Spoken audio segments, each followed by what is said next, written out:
evening, good afternoon, good morning, everybody, wherever you're joining us from. We are back with our highlight MCC conversation for the month of March. We're really excited to celebrate the International Women's Day, and what a pleasure it is for me to host today's International Women's Day webinar, Women Who Lead, looking at stories of resilience, stories of passion, story of women, ordinary women like all of us who would be watching, who wanted to develop a career and carve themselves a career path. This year's International Women's Day, like most of you know already, has been give to gain, hashtag give to gain, which essentially means not only giving your ideas, your value, your time, but also giving back to society. This is how I perceive it in terms of the women who are here from very diverse cultures, from very diverse career pathways, and how they have used whatever resources they were given, specifically the education bit, specifically the professional experience and the wealth of professional experience that they have accumulated over the years to come and speak to us about all of the wonderful achievements that they have under their umbrella. So, ladies and gentlemen, I'll be inviting each one of our stellar panel on this Women Who Lead webinar today, and I want you to just chime into the conversation. We are live on MCC's LinkedIn, YouTube, and Facebook pages, and the conversation should go on. So let me join me in welcoming our panel. So first up, we have Susie Mastry, who is joining us. She's the Director Principal Engineer at Pfizer. She is Buckinghamshire New University's alumni and also MCC's alumni.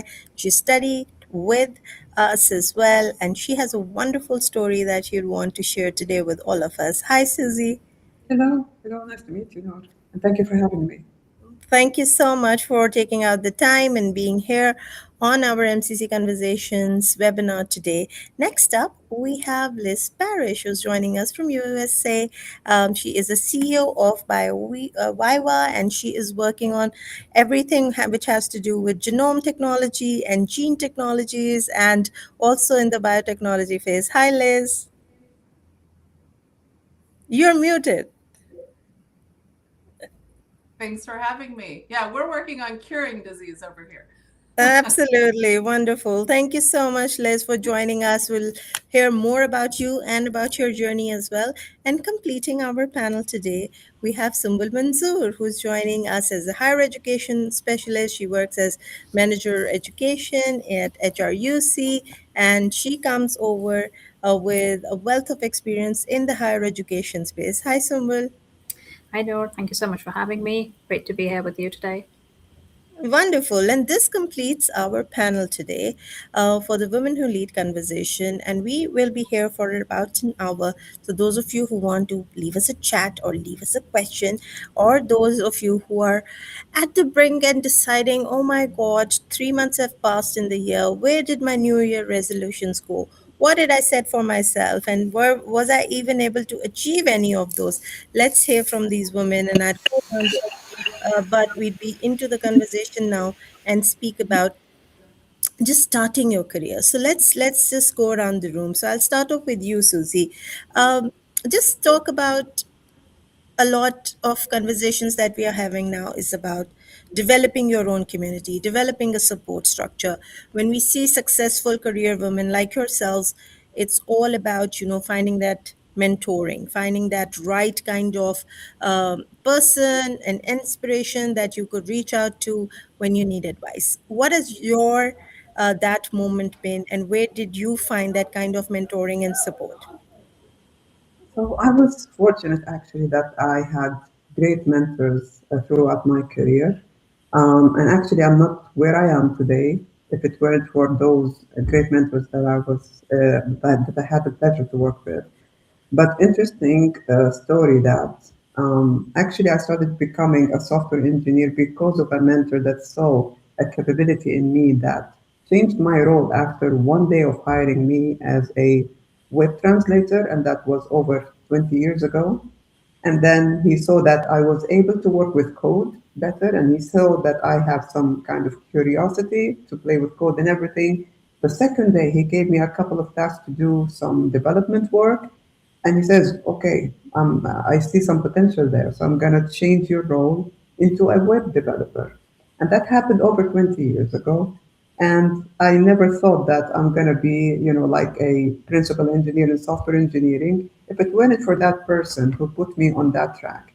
Not only this person, but like I was fortunate to have great colleagues and great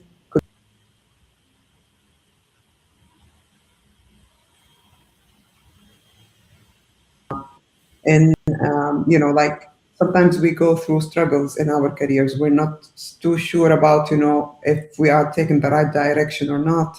So definitely mentorship is an essential element in me being here where I am right now. A wonderful story. And this brings us to this point that, all of the conversations, Susie, around encouraging more girls into STEM careers and having more women who are actually leading in non conventional careers, as was, a couple of decades ago. It was just like, oh my God, women becoming engineers. You're going to be the only girl in a room, in a boardroom where they're all men. How does that look like?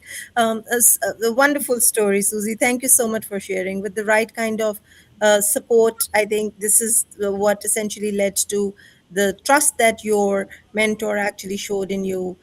Developed into something which led to your career, and we'll hear more about that. Sumbul, what was that moment for you in your career journey? I think now I'm going to build up on exactly what Susie said. So I've come to realize sometimes it's just one person. All it takes is just one person recognizing the potential that you have. So I think I have a very similar sort of a parallel experience. Different field, different sort of plans for what I wanted to study and do, and then somebody recognizing that potential that, oh, you're actually somebody who's a manager, who's organized. And that was again about 16 years ago. And so I had a mentor. I was very lucky to have quite a few mentors over the last 2 decades. I think there's quite a few people that I could give credit to. But the ability for somebody to recognize your potential, I think, is a very, very valuable opportunity that not a lot of women get. And I think this is something that we should be championing, and I definitely try to do that.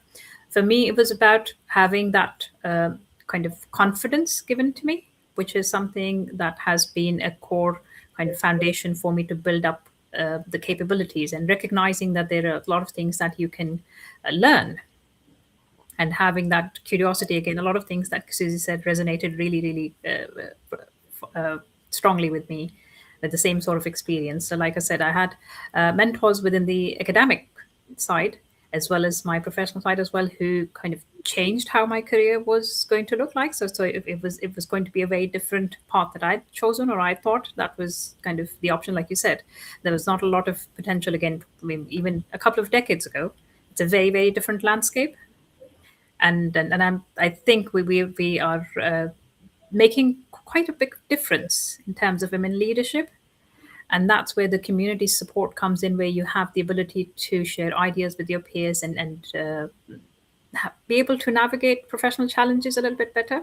But I think definitely that the value comes from having that mentorship and that community support, and being able to have your own voice. So a mentor is essentially somebody who should be able to give you a voice to actually speak out. And I think I've been very fortunate to have quite a few people in my education side of things, as well as my workplace as well. Again, a couple of female mentors definitely who've been able to be a role model for me, balancing everything at the same time. Wonderful, Sumbul. I'll completely echo that. So all that you're speaking about is confidence, and I think also what I like to add in is that the ability to allow you to fail as well. So you see, a failure for females is taken as, let's say, incompetence. Although when we allow failure to take place, that actually, like you were saying, Sumbul, that it gives you that confidence to do things right also the next time. And it's really about a learning curve, and all of us have to go through that learning curve. But it's just that when we make that enabling environment, which allows for females and women to thrive, that has to be a concerted effort. So I'll move on to Liz, because Liz is also in a career path that is conventionally would say that not too female focused, not too female led. So Liz, what has your experience been in terms of the mentoring and the support that you have got over the years? I think that the mentoring is highly critical because a lot of people had to sit down with me and actually teach me. And so I don't think that I was the diamond in the rough that's in the room. I think that I needed a lot of help, a lot of lifting up, and a lot of education, and a lot of reprimanding when I had it wrong. And I think that I actually take that incredibly well. So what makes me remember something is definitely getting something wrong, whether it's a word, a terminology, or something that I do socially. And so I had to go and be taught how to read scientific papers. I had to read thousands of them. I had to understand every little bit of it. But what my mentors allowed me to do is to lead, and it's because they trusted me. And it was because I definitely was not an echo chamber for them. I had a lot of questions about how we do things and how I thought we were doing things wrong, and how I felt that science was leaving behind the most important people, which were the patients, the people who actually need the therapies. And they trusted me enough to elevate me because I took both the learning, the education, the learning to learn. It's why I came to you and Sunwell, because they told me to go back and get my MBA. Um, and it was a lot of work to do whilst working. And they pushed me to do that, but they trusted me to be in this position. And that was something that, being raised as a young girl in the 70s and 80s, that was a real honor. And so, taking the mentorship, the learning, the education, the elevating, the reprimands, and then being trusted to move forward, I think felt like a special freedom that I think everyone should have the opportunity to feel. That is so beautiful, Liz. And I think what you're also saying is the echo chamber. We were having a conversation a couple of days ago, and this was also around, how we need to have more women in the top management, in the leadership positions. And it's really about, just developing HR policies that are more conducive to allowing women to be on that paper. And I just say that it's just as simple as pulling up a chair. The policy can come in later, but just like you're saying that where we have to look at certain areas, like you're saying, from a different lens, if we could have a female perspective to it, then maybe we're able to, put a different light to it. So we'll go in a reverse order now. So let's Oh, and go ahead. right. I have to emphasize that you're right. We need to come to the table as women and not trying to be men. Um, that's our superpower. We come to the table as men, which we have seen right now in the United States as women. We will make a big mistake and we will hurt ourselves and all of society and potentially all of the world. So we do need to come to the table as women. It's what the world needs.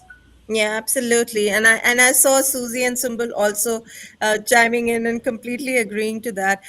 So I'm going to spread my next question is exactly this, that there's such a lot of conversation around developing these communities where women should be. And I always get into a lot of trouble, I'll be honest, where I'm challenging panels or panels that are all males, and where we don't have representation. When I'll give you an example that in the startup scene, when we look at how much fundraising is being done by women founders, that's a very negligible percentage. It's close to one in the VC funds. 1% of female founders essentially end up making a Series A funding or becoming the next unicorn. So that level playing field, how important it is, Liz, and then Sumbal and Susie, I want you all to also chime in on that.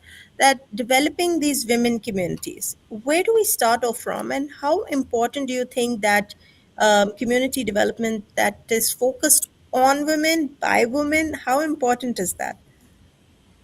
Well, it's really important because it comes down to a lot of things in our environment. For instance, in the United States, we have a duopoly in politics. So you can vote for this or this, and you only have one of two choices. And what the absorption of women into the society, into business, and everything else is, it gives us more options of clarity of thinking. And it's absolutely critical that we have these different influences of thought. So if we continue to stay in the echo chamber, which is, we already alluded to, where people just hear things that they want to hear and they're not challenged to do something new or think a different way. I mean, women, we're all very different. We'll have different ideas. There's those of us who are very much warrior based, and we're interested in going out there and breaking norms.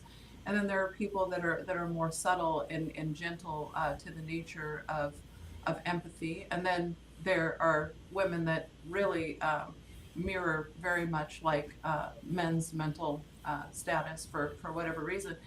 But we're all very important, and so all of these roles bring together a glue. And so if we look back historically into sociology, women were the great traders, and we brought together the tribes that were once warring and exchanged tools that were very important. And that brought society forward in an immense way. It's the first destruction of the psychopath, which ruled the tribe, the most violent leader, to the most gentle ideas that are important. These gentle ideas that are important move things more than the psychopathic leader. So we have to consider that this might be the strongest benefit to bringing women into all societal roles globally, and getting that mindset, that shattered mindset of different roles that women take. We're not one certain specific outlook, and actually moving the world forward to being a better place, a place where power, the highest positions, does not mean destruction in killing of people, but it means bringing together. The highest level of society should be bringing wealth, abundance, and peace to the world. And the world could use that right now. And I believe that we are not pacifists. We have the tenacity to do that. And it's critical that we are part of every role in the world, and paid equally for those roles. Wonderful, absolutely. Sumbal, we'll come around to you. I think a lot of really good points that Liz has mentioned. Um, it's about how we adapt this responsibility. I think you talked about building a community first. So, in terms of having the capability to first recognize the value in having that community, and then being able to contribute to that community, and making that effort. A lot of times, again, women leadership, or women in positions of responsibility are automatically expected to kind of acquiesce to what's happening around them. I think that's the first step that we need to be able to take in terms of creating that kind of shift from that dependence to independence. I think that's for me. I think that is the first step that every woman who's in a professional line of work should be able to have that opportunity to be trained, because again, that's what it requires. The natural or the kind of environmental mindset that is developed is automatically of acquiescence, and kind of being resonating what's happening around you, and not being able to get out of that comfort zone, or have a difference of opinion, or have a completely different worldview. And like Liz said, I would completely agree with that. There's a very different perception that we have, and that's the reality. And that reality is actually what we need to be promoted, and that's something that needs to be accepted, and not just judged. but actually taken for what it brings to the world, what it brings to the workplace, what it brings to the society and the community as a whole. Yeah, absolutely, absolutely. And I think also breaking those stereotypes, symbol that you're talking about. Susie, if you can have your opinion on this community building and how important it is. So I believe, like, I totally agree with Liz and Sumbul and what they've shared. And the word mindset was repeated multiple times. I believe that it comes all from within.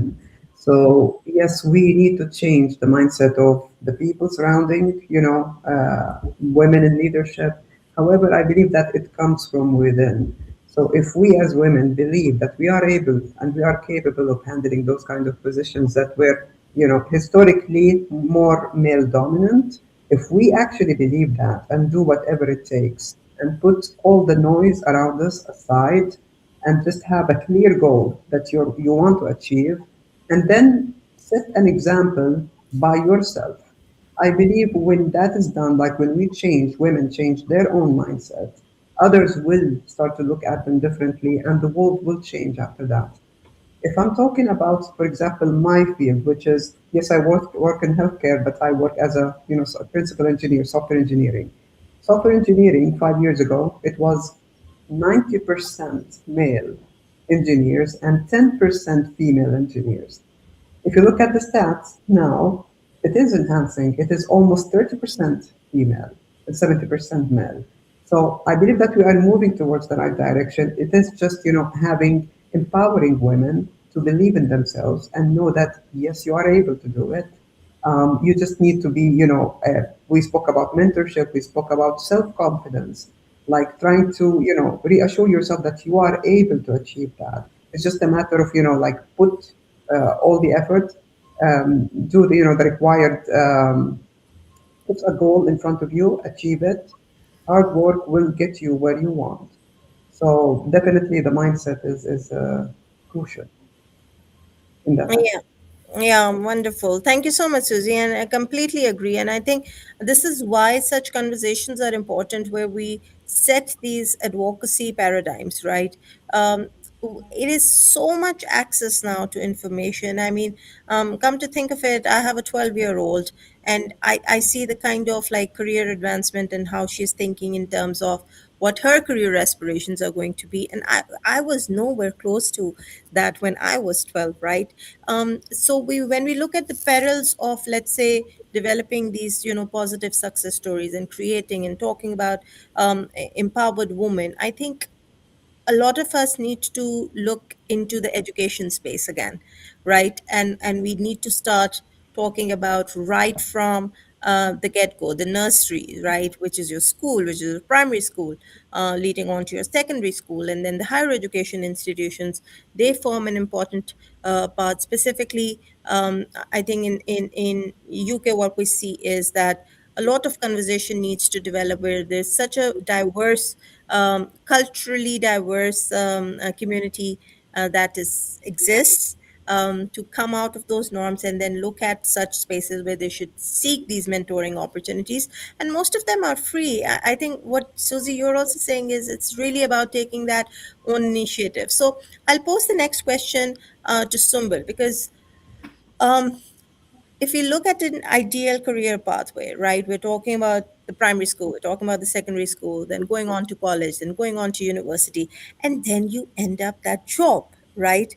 It could be that dream job, or it could be just, in my case, it was just getting into the workforce, and challenging, just the status quo and saying, I want to develop a career for myself.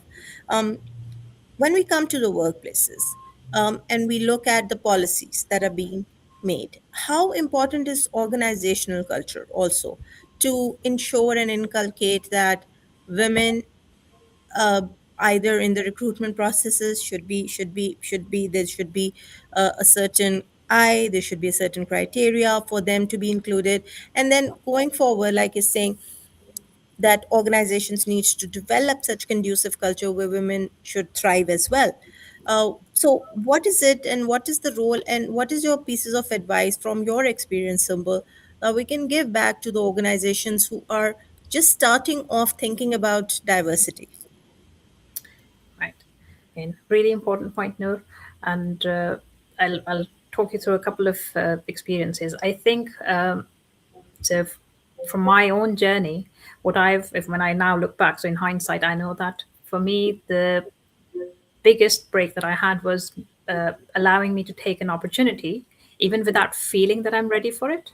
So I think having that culture within an organization is probably the most important thing, where you're not actually kind of tied down to say, oh, when you're ready, that's when you get to step up. You kind of take an opportunity, step up and jump into something or kind of dive into something without even having that 100% confidence.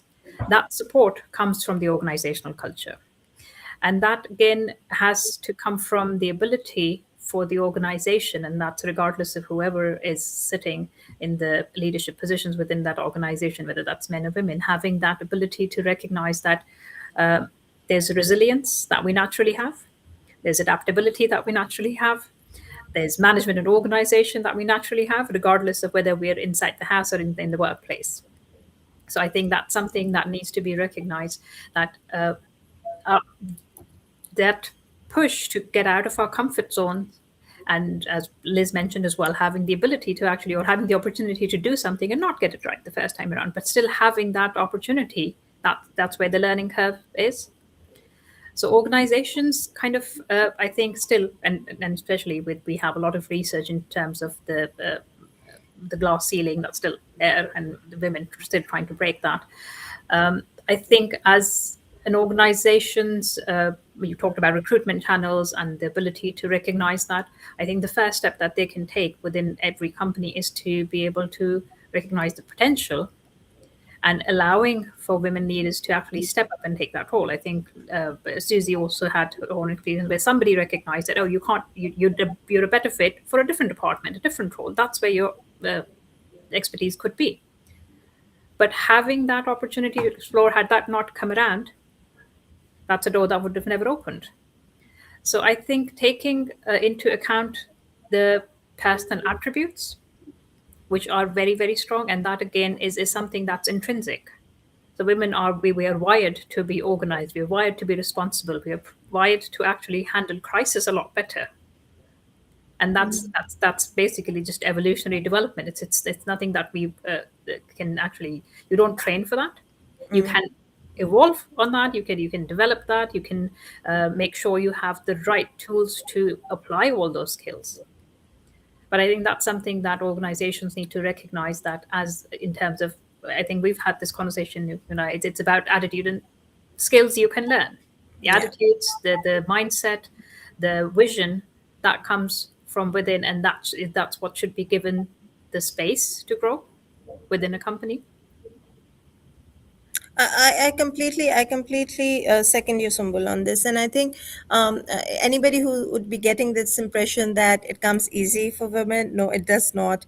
My favorite meme on the internet is where it defines success, and one is a straight arrow, and then the other is a twisted arrow that goes all over the place first, and then heads into the right direction. And most days, I think what we need to acknowledge is, and Susie, I'm coming around to you now for your inputs on this. In most cases, what we realize is that for women to take a step forward, there are actually 10 steps that she has already taken backwards, right? In terms of, fighting those, whatever challenges it could be in terms of organizational cultures, or perhaps, breaking certain stereotypes, etc. So there's already a lot of hard work that goes into taking that one step forward. So Susie, your thoughts on, setting up these organizational policies, and then Liz, I'm going to come around to you. Definitely. The first step would be to have clear policies, or organizations, setting clear policies around equity and inclusion. This is very important. And being conscious around, providing equal opportunities for everyone, regardless of gender or anything else. So the most qualified person will need to be hired. I'm talking about like from the hiring perspective. However, also as a leader within the team, you always need to be conscious about making sure that everyone's voice is heard. Sometimes maybe, if we need to put more attention towards females to have their voice heard within the team. So definitely, it's we need to be conscious about it. I know that sometimes, and in some professions, if not most of them, women has to do way more for them to be seen compared to male colleagues. However, giving that opportunity and giving them, room for them to, get their voice heard is very important. Absolutely, Susie. And coming around to you, Liz.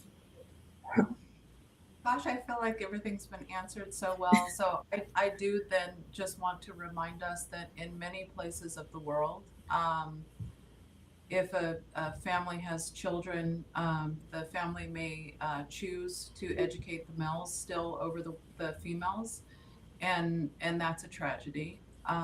Also, education is very expensive, so we've already filtered out in most of the world who actually can gain that education, which is a big mistake globally.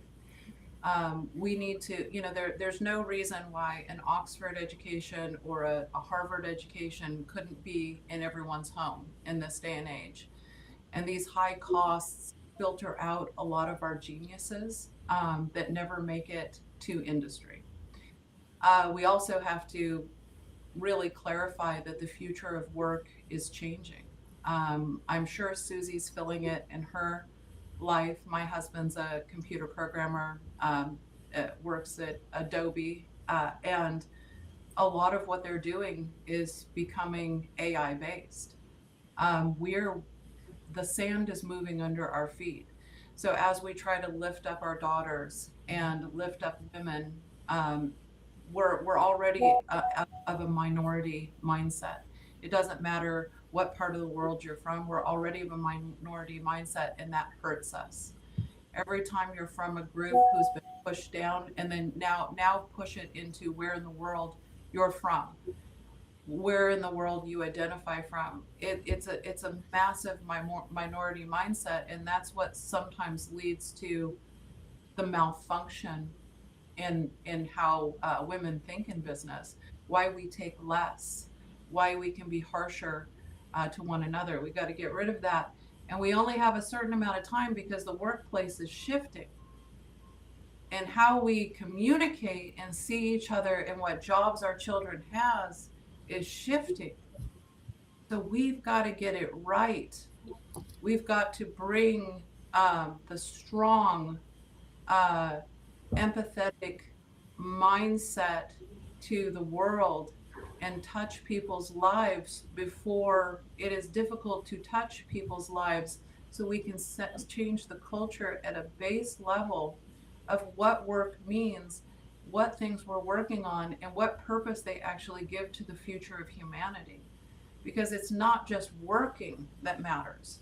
That mattered in 1950. That was something if a woman was working. In 1970s, it meant a lot if you had a job that was cool and meaningful. Now people are just trying to survive in a world that the sand is shifting, getting this non-pacifist woman energy out there into the mindset of how we are going to move forward as a species is absolutely critical. So we got to lift people into this and allow them to be, and allow them to throw off the history. We gotta throw off history fast. Get rid of those old pressures and move into get out of the pressure cooker, move fast, and create new positions for humans as we fight for our biological future and what work means and why we actually even do it. Again, a lot of incidental workplace aptitudes are not going to be necessary anymore. So shaping that future in a positive way from the ground up, from our historical presence to the future of where we need things to shift, and infusing with the blood of the mother, the daughter, the sister, the grandmother is critical now. It's very critical. Absolutely. And Liz, I so completely I have like, goosebumps when you're saying that it's really true, right? Like the sand is shifting and shifting really quickly. Just today I was having a conversation with a colleague that, when we're speaking about let's pick up for lack of controversial topics, let's pick up climate change, right? And we do say that, women and girls are being the most effective. They're the ones who've had to leave their houses. They're the ones, and remember, we're not only talking about privileged economies. We're not only talking about developed economies, so to say.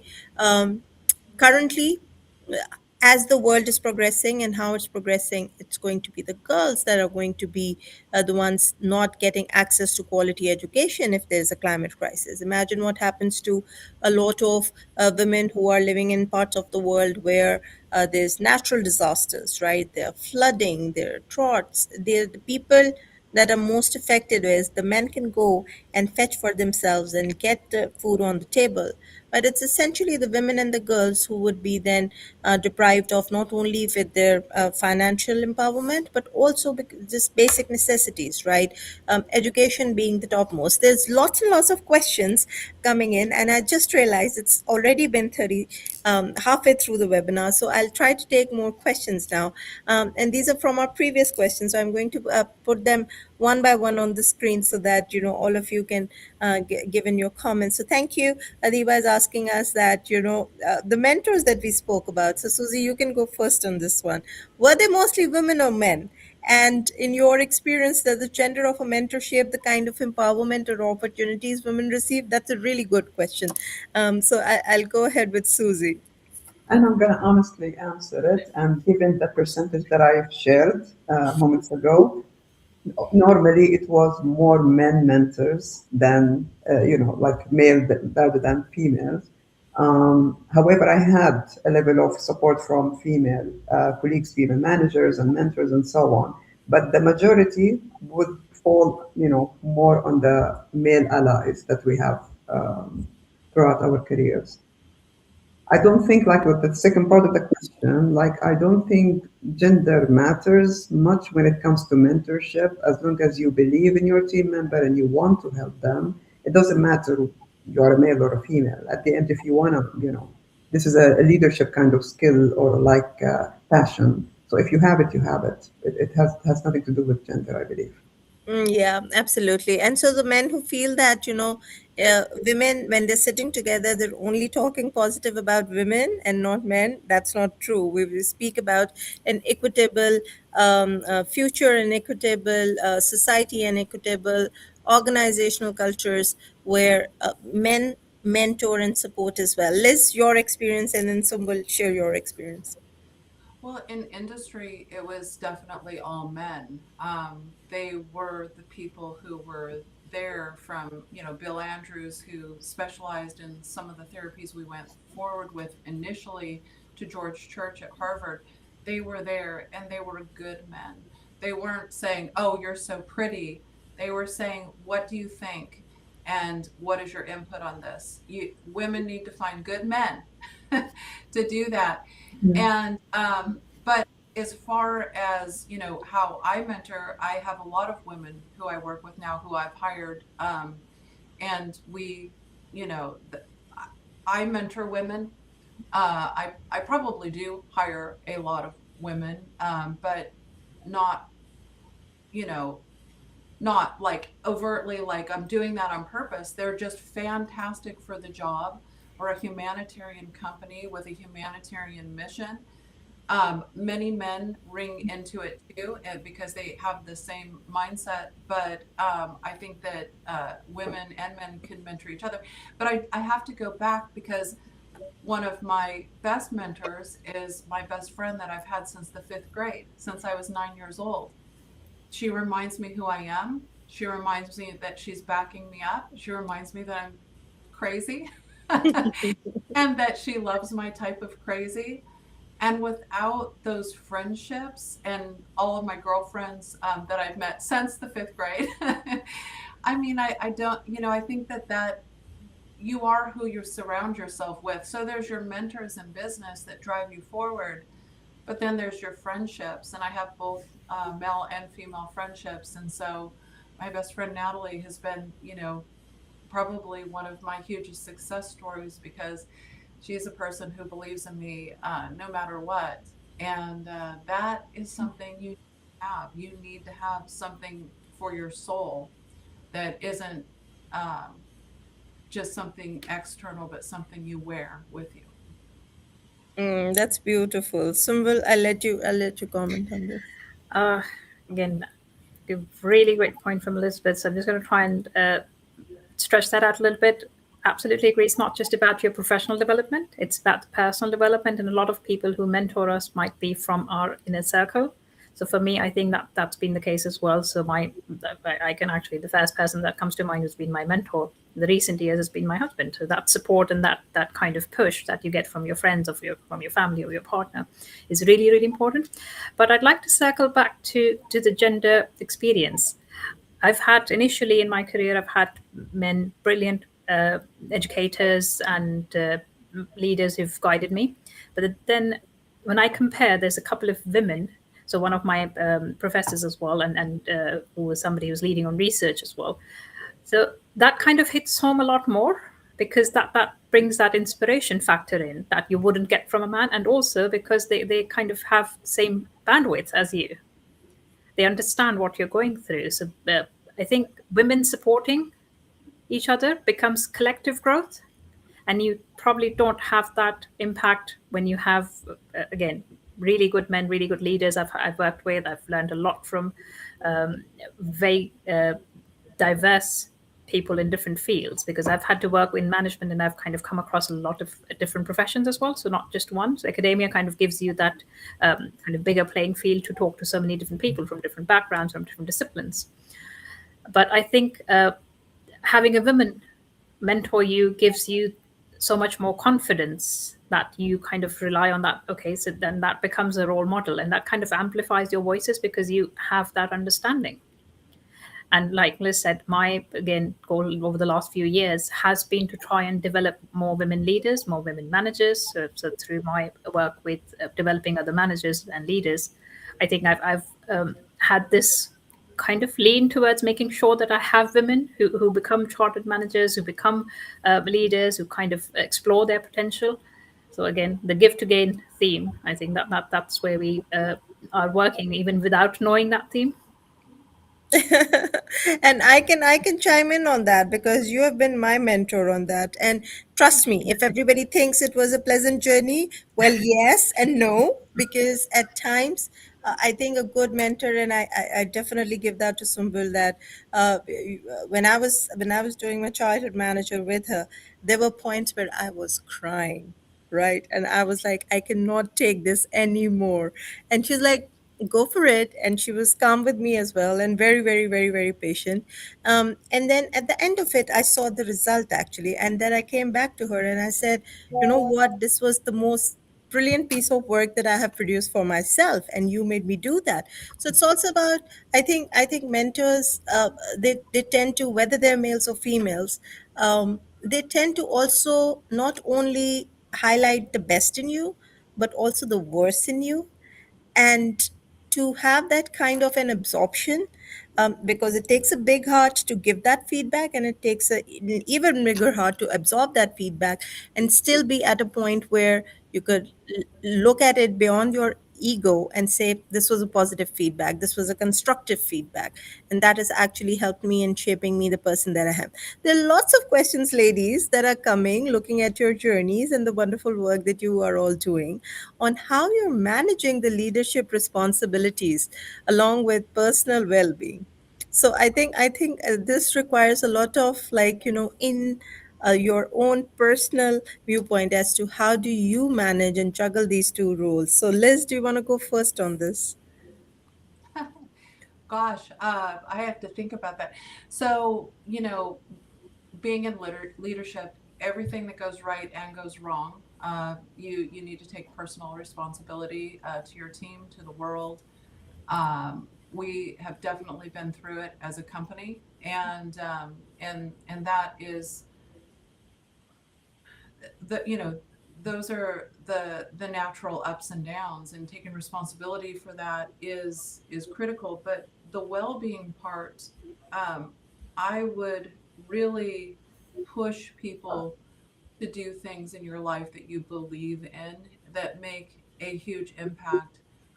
The work that I do helps my well-being.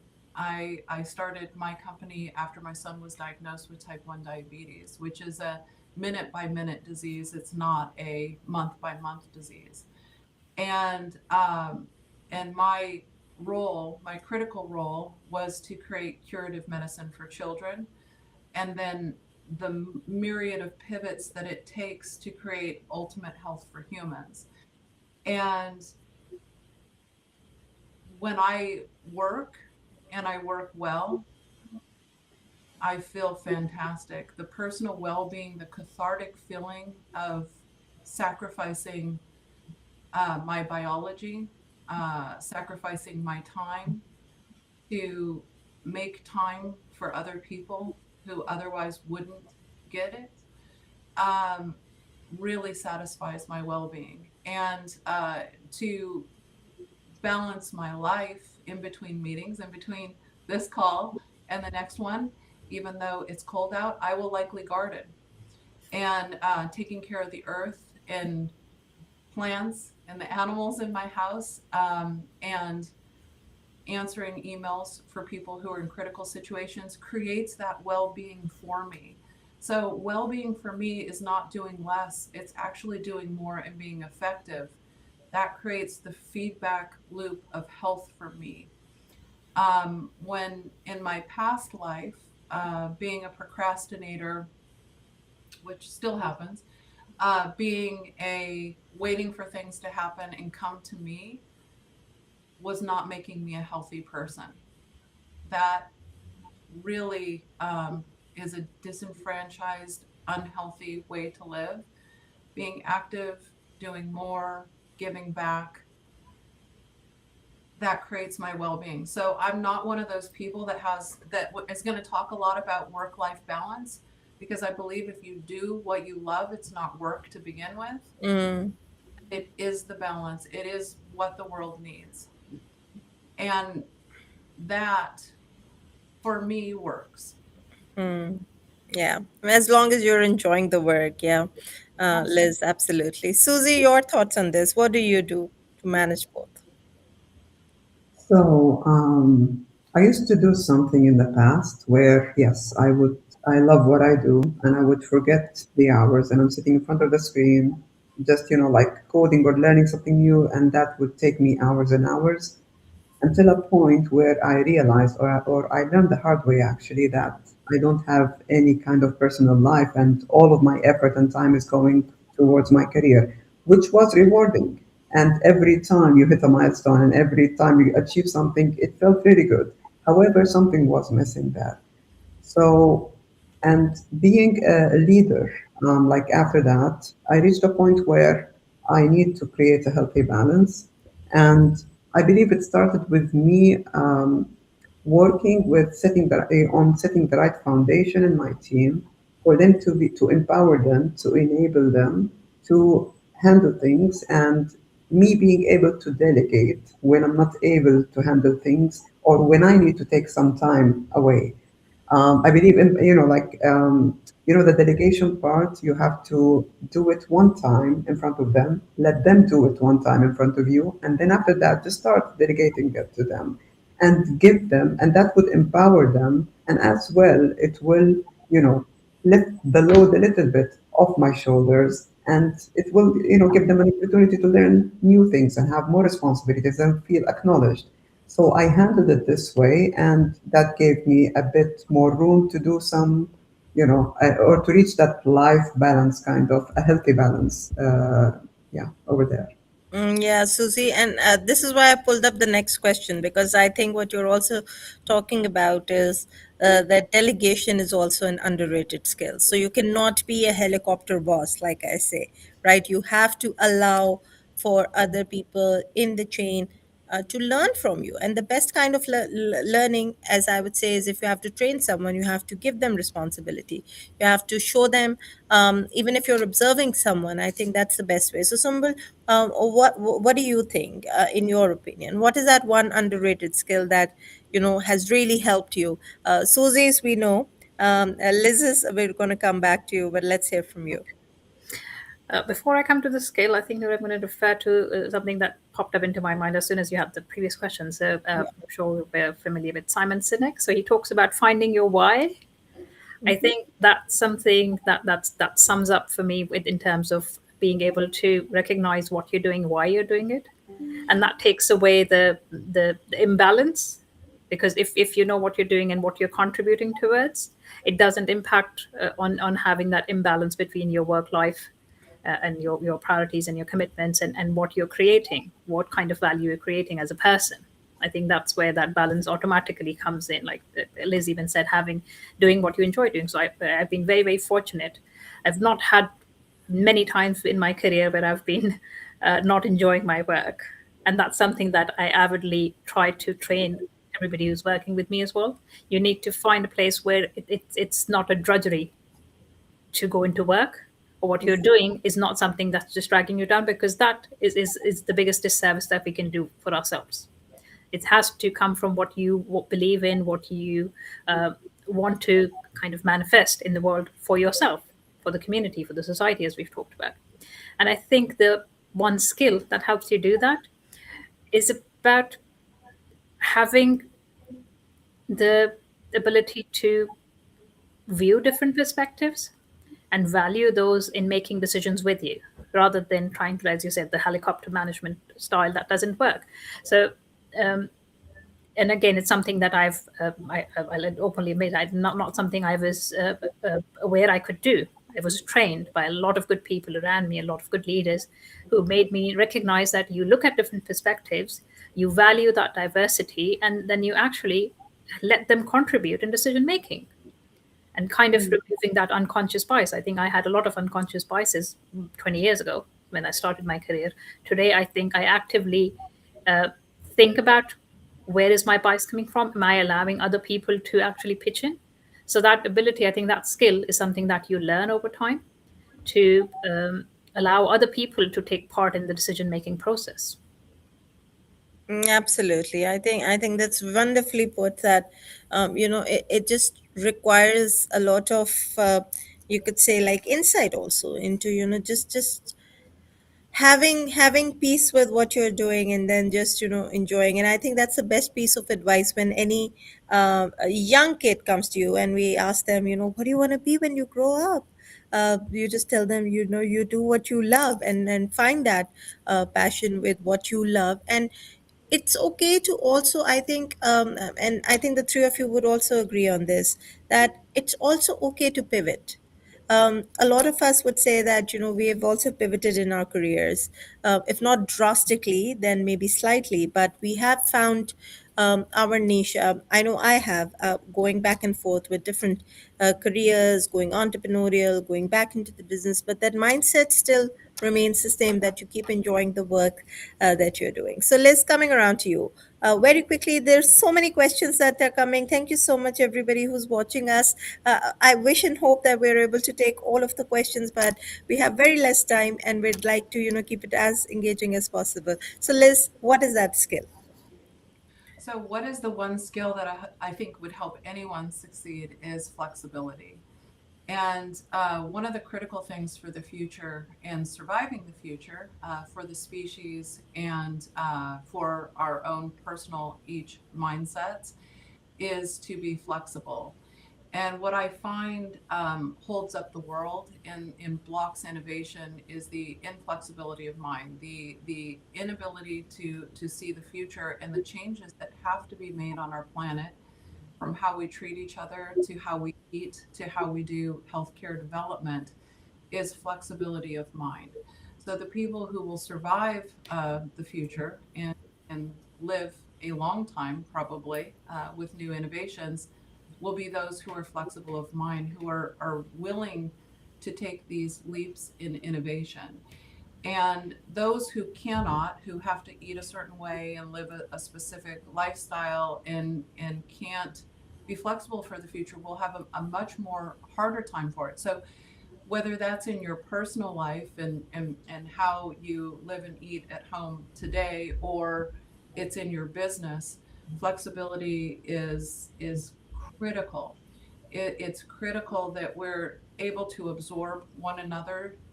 It's critical that we are able to want to absorb one another's background, historical presence, um, appreciate our time together, and then expand into a future that looks uncertain and unreal, and be able to make the changes to survive that. That is what works really well for business, and it's what works really well in our lives. And when we look at the mass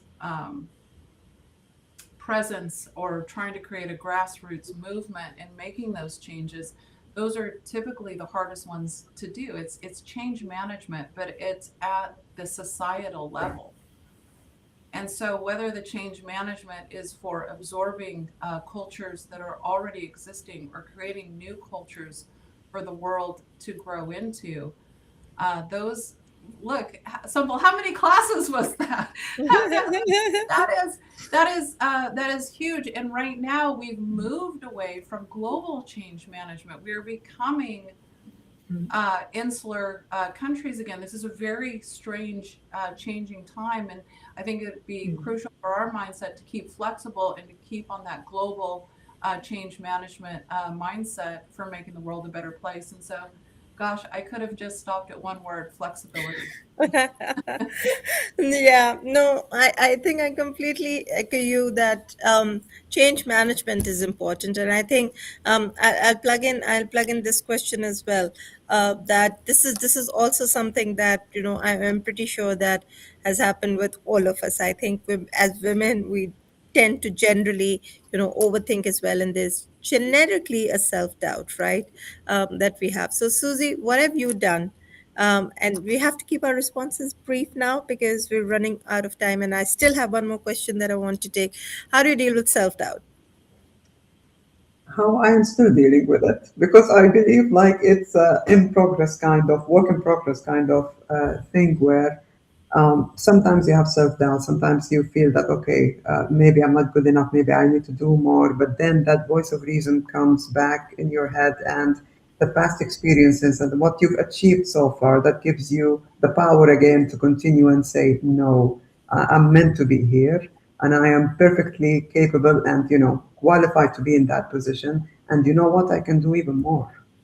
So definitely, it's a challenge that we deal with, but it's a work in progress. Sumbul, what about you? I think it's very important to have your own support system, your own personal champions, and that's what led me through this. Whether again it's your family, it's your friends, it's your colleagues who know who you are. I think it's always the outside voice that makes more sense to me. So having that, all my support network has helped me overcome that. I think we, as like I said, we're kind of wired to not believe in ourselves, but at the same time, within us, there's this voice that says, "Oh, we don't give up. You've got Yeah. to move ahead." So I think that reminder, that conscious reminder for yourself, oh no, you actually you still just need to take one more step. And you were talking about changing and pivoting. So I think yes, that's something that women need to know. Diversions are actually good. Moving from one path to another, taking that detour is actually the best thing that you do for your growth. Absolutely. And I think a positive mindset also.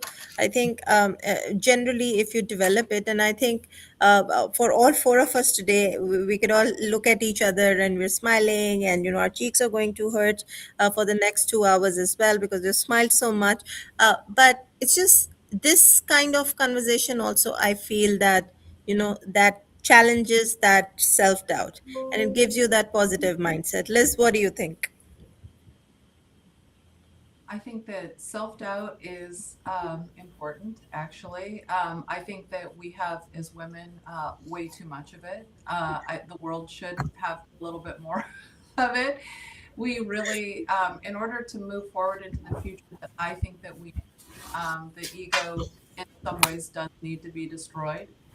And so when you have those moments of this be done, you always have to think, should this be done?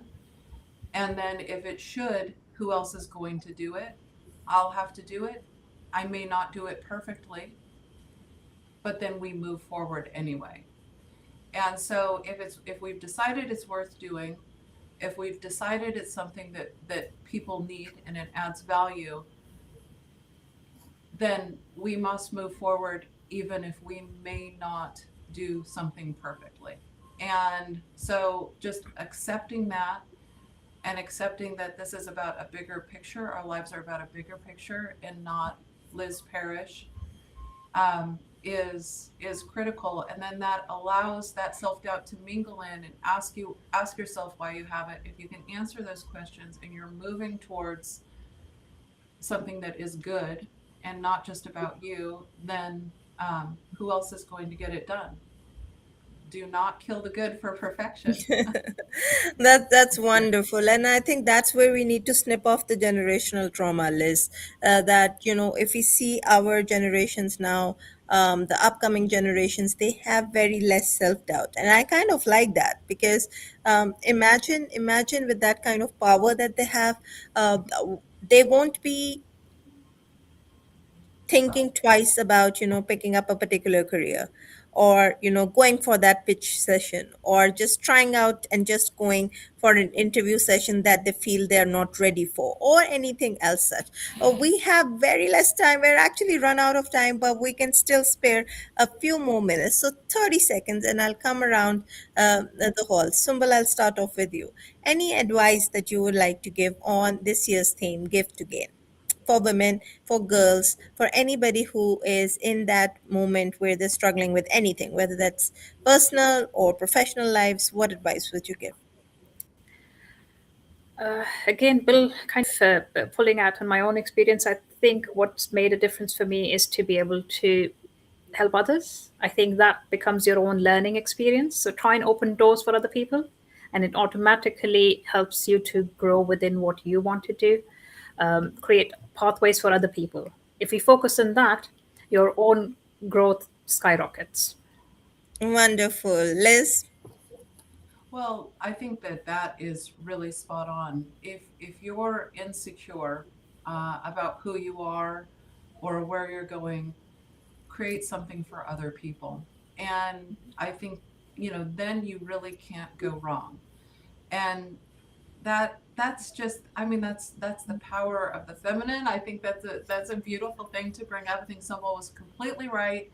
Doesn't need to be reiterated. It's just, if you there's a lot of mental health issues. There's a lot of self-doubt, self-worry, worrying about the future. The best thing to do in those scenarios is stop worrying about you and start worrying about something else that you can push yourself into solving. And then find your mentors and build on that, and know that we're here to support you and help you, and we aspire for your success, because the problems you solve are going to solve problems for us. So solve a problem for me if you can't solve one for yourself, and you will be historical. Wonderful. I really like that. Susie, what about you? One advice. Definitely, I echo both Simba and Liz, but I would say also find your passion first, and then put all of your energy towards that passion. Put goals for you. Aim for being a better version of yourself every single day by just learning, sometimes as simple as learning one additional info that you didn't know yesterday. You helped someone to be able to unblock them from, or supporting them during work or even in life. That feeling is rewarding, and it gives you power to continue and move on. In times of doubt or in times of issues where like things are a little bit more like a lot of noise around you, try to put everything aside, try to think about the organizational or the business perspective, like try to look at things from a bird's eye view. Just think about your higher goal and just focus on it and stay strong And when you look back to your journey, you will be proud of what you've been through, and you will be a better version for sure. Just keep Oh, going. wonderful, wonderful. Ladies, we started out about an hour ago, but thank you so much. I think this has been truly, truly phenomenal.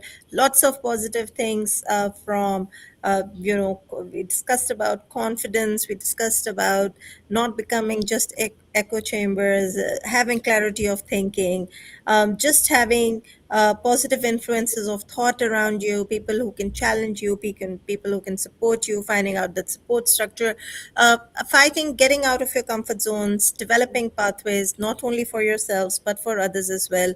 A lot of important conversation pieces that we do hope that you've been able to take back as inspiration. This has been so phenomenal, Susie, Liz, and Sumbul. You all three of you took our time, different time zones for us as MCC. This has been phenomenal. This is what we had promised, ladies and gentlemen, the Women Who Lead webinar, just to have your thoughts around what encompasses the International Women's Day theme this year, which is Giving to Gain. We have just taken an hour to give back. Thank you so much on behalf of everybody. Thank you for taking our time, Liz, Susie, and Sumbul. And we hope that this is not the last time that we are seeing the three of you, and we'd carry on these conversations going forward as well. Thank you so much. Have a great rest of the day, the evening, wherever you are joining us from. Thanks for having us. Thank you. Thank you so much for having us, Noor. Thank you.